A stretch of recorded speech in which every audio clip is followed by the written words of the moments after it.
साध संगत जी, प्रेम से कहना धन निरंकार जी।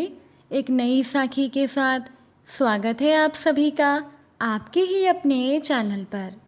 और आज की साखी का विषय है ईश्वर पर अटूट विश्वास।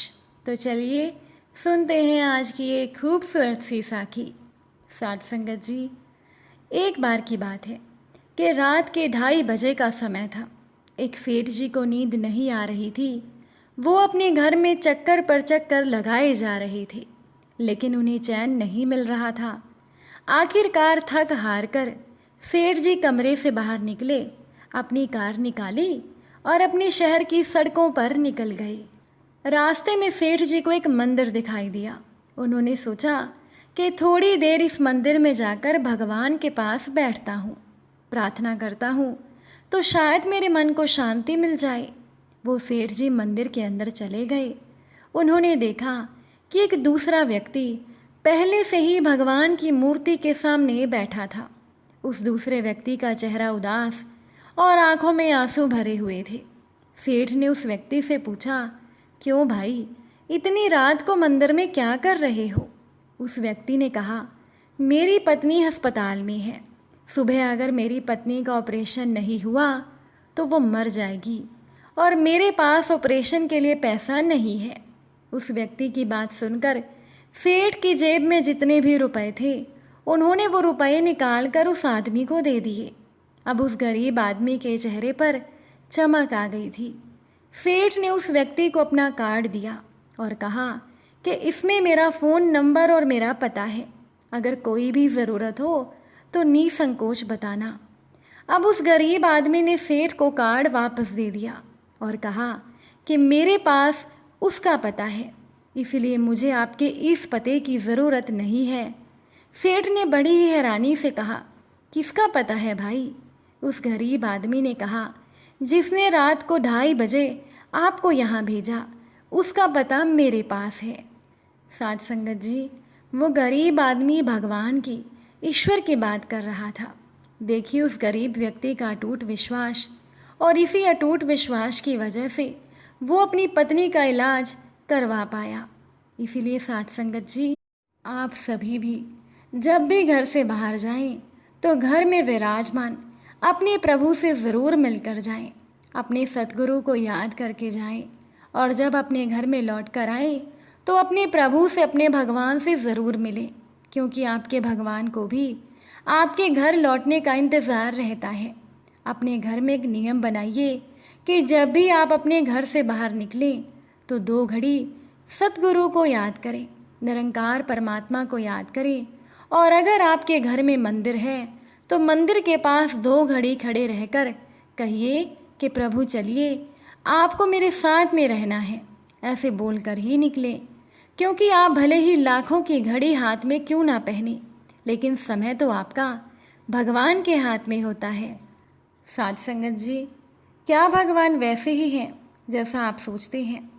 गांव के एक मंदिर में एक बहुत बड़े धर्मात्मा पुजारी रहते थे, और वो पुजारी कभी भी किसी को दान देने के लिए उकसाते नहीं थे, और ना ही कभी किसी से दान दक्षिणा की मांग करते थे। वो इतने स्वाभिमानी व्यक्ति थे कि जितना भी मंदिर में चढ़ावे की राशि आती, उसमें से भी वो केवल उतनी ही राशि लेते थे जिससे कि उनका और उनकी पत्नी का जीवन निर्वाह हो जाए। बाकी की राशि वो मंदिर के ट्रस्टी को पहुंचा देते थे। अब आप उन पुजारी जी को अहंकारी कहें या धर्मात्मा, ये आपकी सोच पर निर्भर करता है। लेकिन उन पुजारी का कहना था कि भगवान उन्हें जितना देना चाहते हैं उतना चढ़ावे के रूप में दे ही देते हैं, और मैं उससे ज़्यादा की मांग नहीं कर सकता। अब समय बीतता गया। पुजारी और उनकी पत्नी काफ़ी वृद्ध हो गई। धीरे धीरे किसी कारणवश पुजारी जी की पत्नी की तबीयत खराब रहने लगी। जब वो अपनी पत्नी को अस्पताल लेकर गए तो डॉक्टर ने उनकी पत्नी की जांच करके बताया कि पुजारी जी, आपकी पत्नी का तो ऑपरेशन करना पड़ेगा, और ऑपरेशन के लिए लगभग 1 लाख रुपए का खर्चा आ जाएगा। अगर आपने जल्दी से जल्दी पैसों का इंतज़ाम नहीं किया तो हम आपकी पत्नी को नहीं बचा पाएंगे। अब पुजारी जी ने जब इलाज के लिए इतनी बड़ी रकम सुनी तो उनकी हालत खराब हो गई। क्योंकि उनके पास तो केवल इतना ही रुपया था जिससे वो दोनों अपना गुजारा कर सकें। अब उन पुजारी जी के पास अपने पूर्वजों की कोई ज़मीन जायदाद या संपत्ति आदि भी नहीं थी जिसे बेचकर वो 1 लाख रुपए का इंतज़ाम कर पाते। इसीलिए जब उन्हें रुपयों का इंतज़ाम करने के लिए कोई भी रास्ता समझ में नहीं आया तो अंत में वो मंदिर में प्रार्थना करने लगे, हे प्रभु, मुझे मेरी पत्नी के इलाज के लिए 1 लाख रुपए की ज़रूरत है, इसीलिए मुझे 1 लाख रुपए दे दीजिए। अब उसी रास्ते से एक जुआरी रोज़ गुजरता था जो दिन भर की कमाई से रात को जुआ खेलता और हर रोज़ हार जाता था। अब जब वो पुजारी जी ईश्वर से प्रार्थना कर रहे थे, ठीक उसी वक्त जुआरी वहाँ से गुजरा और संयोगवश उस जुआरी ने पुजारी की सारी बातें सुन ली। लेकिन वो जुआरी नशे में था, इसीलिए उसने पुजारी पर ध्यान नहीं दिया और वो वहाँ से चला गया। रोज़ की तरह वो जुआरी जुआ खेलने लगा। अब रोज़ तो वो जुआरी अपनी सारी कमाई हार जाता था, लेकिन आज पता नहीं क्यों वो जुआरी जीत रहा था। उस रात वो जुआरी 2 लाख रुपए जीत कर लौटा तो उसे वो पुजारी वहीं मंदिर में बैठे हुए मिले। जुआरी पुजारी के पास आकर बोला, ये लीजिए 1 लाख रुपए ले लीजिए और अपनी पत्नी का इलाज करवा लीजिए। लेकिन पुजारी ने जुआरी को बोला, मैं तुमसे ये पैसे नहीं ले सकता, मुझे मेरा भगवान आकर पैसे देगा। अब पंडित की ये बात जुआरी को बड़ी अजीब लगी। उसने सवाल किया कि आपका भगवान स्वयं आकर पैसा कैसे देगा और आप कैसे भगवान का इंतज़ार कर रहे हैं? मैं ही भगवान हूँ, लीजिए ये पैसा और जाइए अपनी पत्नी का इलाज करवाइए। लेकिन पुजारी ने जुआरी की बात नहीं मानी, उसने जुआरी के पैसे नहीं लिए।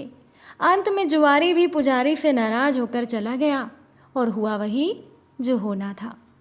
पुजारी के लिए कोई भगवान पैसे लेकर नहीं आए और पैसे जमा ना करवाने की वजह से उनकी पत्नी का इलाज नहीं हुआ और उनकी पत्नी की मृत्यु हो गई। अब कुछ दिनों के बाद वही जुआरी फिर से मंदिर के आगे से गुजरा। फिर वो जुआरी पुजारी के पास आया और पूछने लगा, पुजारी जी, क्या आपकी पत्नी का इलाज हो गया? क्या वो ठीक है? पुजारी ने जवाब दिया, नहीं, वो मर गई।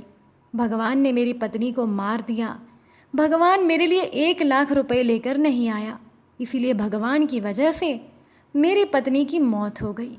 उस जुआरी ने पुजारी से कहा, आपकी पत्नी को भगवान ने नहीं बल्कि आपने मारा है, क्योंकि उस रात पहली बार मैं जुए में इतनी बड़ी रकम जीता था।